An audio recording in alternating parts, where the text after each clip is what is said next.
Why surgically adopt a MIGS procedure and go through the growing pains of change in an already thriving practice? Though MIGS has been out for nearly 2 decades, maybe you've not adopted it yet. You might be thinking, we have a plethora of treatments, glaucoma drops, preservative-free and insert options now, lasers that work well, and traditional trabeculectomy and tube shunts that are still considered the gold standard if we need glaucoma surgery. Who needs to add a MIGS procedure when I have good other options or MIGS people I can refer to? I get it. I totally understand where you're coming from. I was there too.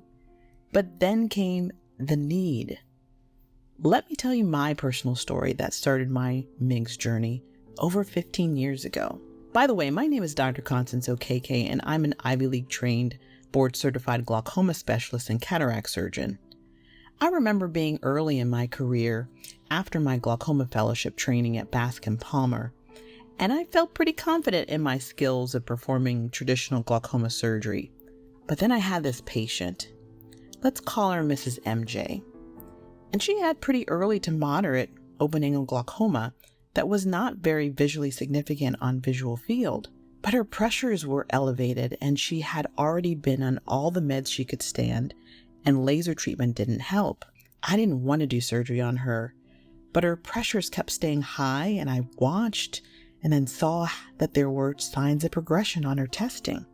So I decided to do surgery with a traditional trabeculectomy. The surgery went great in the OR, but then postoperatively, she suffered from hypotony, then choroidals from a late blood leak.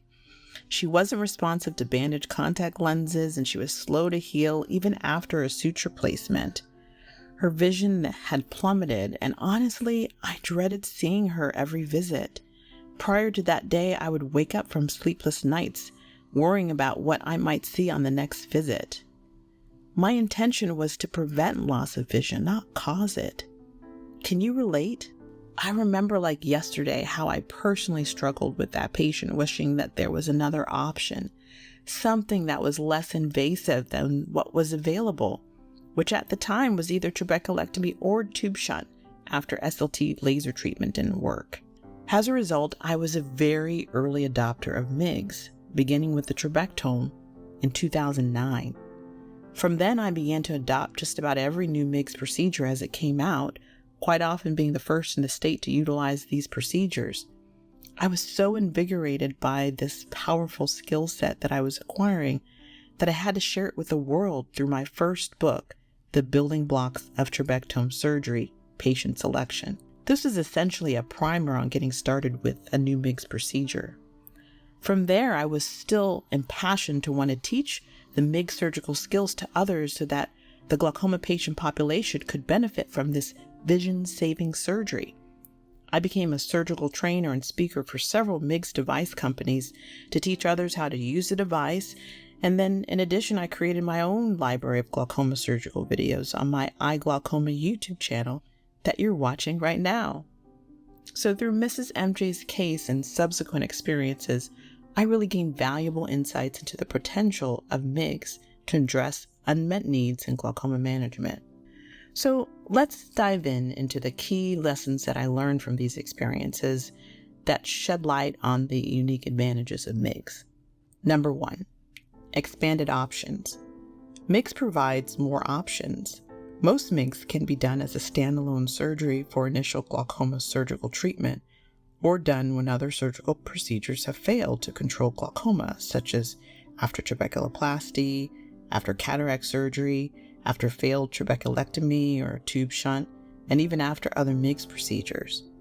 They're a very reasonable option for patients who have mild to moderate disease, and in patients who feel hesitant, or I feel hesitant, to perform a more invasive procedure that have higher risks like lifelong blood infection associated with it. Also, there's the versatility of combining MIGS with cataract surgery, which is available for every MIGS. Number 2, reduced risk. Speaking of risk, MIGS provides lower risk of serious complications compared with traditional glaucoma surgery. Multiple clinical studies show a much higher safety profile and lower risk of vision-threatening complications such as hypotony, choroidals, maculopathy, phlebitis, exposed tubes, corneal edema, etc. Also, less serious complication rates leave less room for sleepless nights worrying by the patient and also by you, the surgeon. Number 3, professional growth. Adopting a MIGS procedure allows you to expand your skill set and enhance your reputation.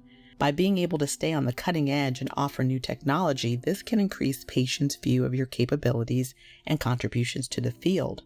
When you can offer MIGS as an option before the more involved traditional surgeries, patients know that you have not run out of options, and this increases their confidence and hope in you. Also, once mastered like cataract surgery, MIGS procedures can be a joy to perform in the operating room. Number 4, practice efficiency. MIGS can provide practice efficiency.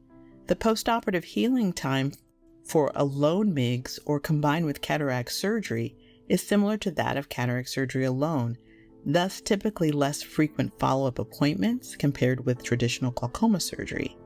There is a much reduced occurrence of surprises in the clinic that require the heavy hand-holding that can devastate your clinic flow. Number 5, patient satisfaction. Ultimately, the true measure of success lies in patient outcomes and satisfaction. MIGS allows you to feel like a hero because of the much happier patients that will be in your care. Ones that have an easier post-op experience, faster visual recovery, typical ability to reach goals with IOP lowering and or reduction of at least one medication. Now, when I have a patient who has a cataract with glaucoma on at least one glaucoma medication and dry eye, I really have to say that doing a combined cataract MIGS procedure can help all 3 areas and really be a slam dunk for consistently achieving great results with happy patients who want to tell others how happy they are with your services. So, if you're still watching this video, it means that you're likely intrigued about adopting a new MIGS procedure, and I'd like to help you on that journey. I recently did a survey trying to discover the top challenges that people have in adopting a new MIGS procedure, and I have the results of that survey in a report that you can download now. This will be a very helpful tool to get you prepared to know what challenges you might be facing, and it provides resources for solutions for those challenges. So go ahead and get your free copy in the description box below. Now, just to recap what we went over, adopting a new MIGS procedure can be daunting, but the benefits are quite clear. It provides more options for your patients, especially those in the mild and moderate category. MIGS allows you to avoid complications associated with more riskier traditional glaucoma surgeries and still have efficacy to manage glaucoma. Adopting a MIGS procedure allows you to expand your skill set and enhance your reputation. MIGS can provide practice efficiency, especially in the postoperative phase. And MIGS can allow you to feel like a triple hero because of the much happier patients that will be in your care when you're able to treat cataracts, glaucoma, and dry eye all in one swoop with combined cataract MIGS procedures. Now that you know my story of how I started my MIGS journey 15 years ago, along with 5 key reasons you should consider adopting a new MIGS procedure, you may still be wondering, well, how well does MIGS really work? Or what does a good MIGS outcome actually look like? But how do you find that out? Well, consider downloading the MIGS Made Clear 101, a primer on micro-invasive glaucoma surgery, helping you get a head start on understanding MIGS. Also, I have that free resource with 15 different clinical vignettes of actual MIGS patients with various MIGS devices and the real outcomes in the description box below. But I also have another video that dives into 5 signs that let you know you are ready to adopt a new MIGS procedure. And you can watch that video by checking it out right here, right now.